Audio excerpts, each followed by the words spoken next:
Internet का दौर है, इस दौर हाज़िर के तकाज़े भी हैं, उसके बिना भी हम नहीं रह सकते, ना तरक्की कर सकते। लेकिन जब हम बच्चों की बात करते हैं तो बच्चों का जो जहन है वो इंटरनेट ने हाईजैक कर लिया। हम कहते थे कि माँ की गोद पहली दरसगाह होती है, लेकिन अब बच्चे की जो पहली दरसगाह है वो इंटरनेट बन चुका है, मोबाइल बन चुका है। तो ये एक किस्म का फितना है, किस्म के ये एक शैतानी दरसगाह इसको कह सकते हैं, जो बच्चे के हाथ में हम एक बचपन में दे रहे हैं। तो इससे हम कैसे खुद बच्चे को निकालें और इसमें वालिदैन क्या किरदार अदा कर सकते हैं? देखिए, बच्चे के जो रिफ्लेक्सिव न्यूरॉन है ना, बड़े शार्प होते हैं स्टार्ट में।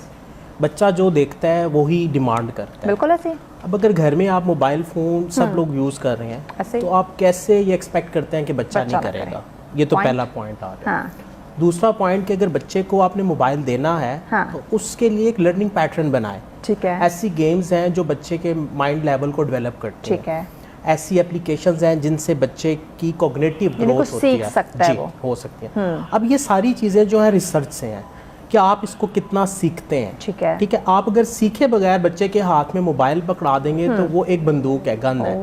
बिल्कुल। ठीक है, लेकिन आप अंडरस्टैंड करके एक पैटर्न बना के उसको देंगे, क्योंकि आप भी इस्तेमाल कर रहे हैं। या तो ये हम कह दें कि हम इस्तेमाल नहीं करेंगे, एक रिचुअल बना लें, जो कि नामुमकिन है। ऐसे आपको कॉल्स भी आएंगी, आपने अपने बिजनेस को भी देखना है। मैंने कहा ना कि ये दौरे हाजिर के तकाज़ों में शामिल है कि ज़रूरी है। तो इसमें इसको अपोज करने के बजाय हम एक ऐसा पैटर्न बनाएं कि बच्चा मोबाइल से लर्निंग करे। अब मेरी छोटी बेटी मोबाइल यूज़ करती है, अब उसमें एक आइस फैक्ट्री है जिसमें आइसक्रीम बनने का प्रोसेस है। अच्छा, फ्राइज बनाने हैं तो उसका पूरा प्रोसेस है। तो पहले इस तरह वो एक आलू को लेती है, उसको काटती है, वो मशीनरी से गुजरती है। सीखने का अमल है। उसमें क्या है कि उसके माइंड में क्यूरियोसिटी है कि आगे क्या होगा, अगला स्टेप क्या होगा, और वो ऐप उसको गाइड करती है कि अब नेक्स्ट स्टेप ये करना है। अच्छा, जहाँ की वो स्टेप होती है तो वो क्या करती है, कहती है बाबा। अच्छा, अब मैं जब करता हूँ, जब मैं वो पूरा प्रोसेस कर लेता हूँ, मुझे देखती रहती है। और बच्चे बहुत जल्दी सीखते हैं। अच्छा, एक ऐसा प्रोसेस था जिसको मैं प्रोसेस से कर रहा था, यूं रोल कर रहा था, तो वो कहती है नो बाबा, इसको आपने ऐसे करना है। तो मुझे वहाँ रियलाइज हुआ कि इस लर्निंग प्रोसेस में इसका माइंड कितना एक्टिव है। ठीक है। अच्छा, अब वो जो चीज़ें वहाँ देखती है वो रियल लाइफ में भी देखती है।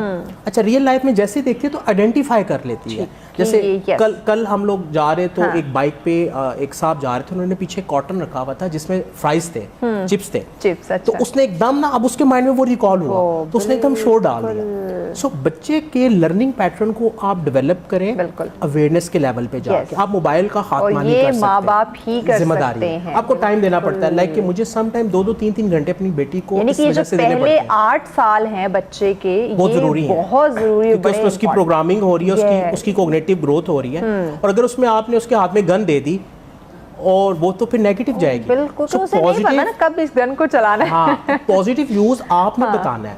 आपने उसको रिस्ट्रिक्ट करना है। जैसे कहीं पे कोई ऐसी सजेशंस अगर आ जाए किड्स वाले चैनल पे भी, तो हम उसे रिस्ट्रिक्ट कर देते हैं, हम उसे ब्लॉक कर देते हैं। हम कंटिन्यूसली देख रहे होते हैं कि हमारी बच्ची क्या देख रही है। ये बड़ा इंपॉर्टेंट पॉइंट है कि आपने अवेयरनेस के लेवल पे जाके पहले खुद अंडरस्टैंड करना है। हम खुद सीखते नहीं है। इस वक्त मुझे लगता है बच्चों को कम वालिदैन को सिखाने की जरूरत है।